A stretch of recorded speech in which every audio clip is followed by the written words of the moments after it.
A great mystery of Christ and his church is the marriage of the two, Ephesians 5:32. A symbol, metaphor, exalting marriage in the home, teaching the devotion of Christ for his church.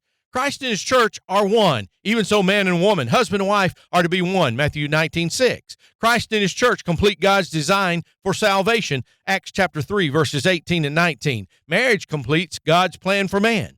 A husband is to love his wife even as Christ loved the church and gave himself for it, Ephesians 5:25. The church is to be subject to Christ, so is the wife to be subject to her own husband in everything, Ephesians 5 and verse 24. Devotion to one another found in Christ and his church should be found in a husband and wife. The purity of holiness is only found in the church as purity is found in a wife.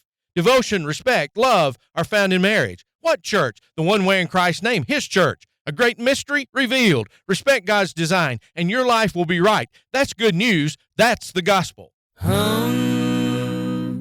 Thank you for listening to One Gospel Minute. Stay in touch with our podcast on our website and on Apple, Spotify, YouTube, or wherever fine podcasts are distributed. Tennessee Bible College, providing Christian education since 1975 in Cookeville, Tennessee, offers undergraduate and graduate programs. Study at your level. Aim higher. Get in touch with us today. Don't you want to go to heaven when you die?